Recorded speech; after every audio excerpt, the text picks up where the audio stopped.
Hii ni Kakwale TV. Siku ya leo tulikuwa na kikao cha kamati tendaji wa mkoa. Lengo hasa la vikao hivi viko kwa mujibu wa katiba ni kujadili masuala yote au shughuli zote ambazo zinafanyika ndani ya mkoa katika chama.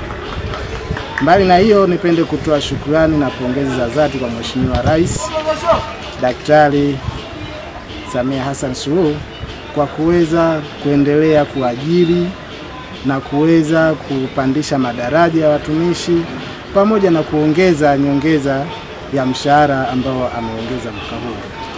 Hizi ni jitihada kubwa sana kutoka kwa mama, na sisi kama chama cha wafanyakazi wa serikali za mitaa Tanzania tunamshukuru sana kwa sababu ameweza kuangalia haki za msingi za mtumishi wa serikali.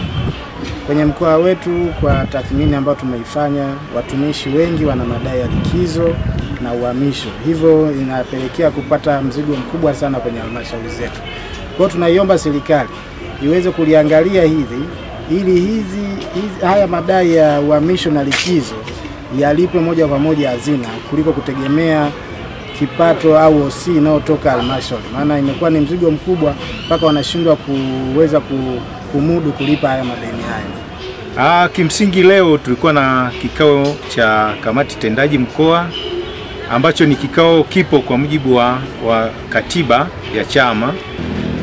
Sambamba na hilo, tunaendelea kutoa elimu kwa watumishi wetu kuweza kufanya kazi kwa mujibu wa sheria, hasa kwa kufuata sheria, taratibu za kazi kulingana na miongozo mbalimbali ya kazi na taaluma zao, ili wakati mwingine wasiweze kuingia kwenye matatizo ambayo pengine hawakuyajua yanatokea kwa bahati mbaya kwa sababu hawakuyajua. Lakini kubwa, tunaendelea kutoa elimu waweze kujua hizo taratibu zinaendaje kulingana na taaluma zao.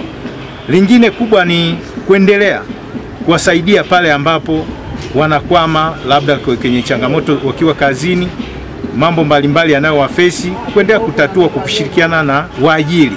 Pale ambapo panaweza kurekebishwa, basi tunashauriana, tunakaa pamoja na waajiri,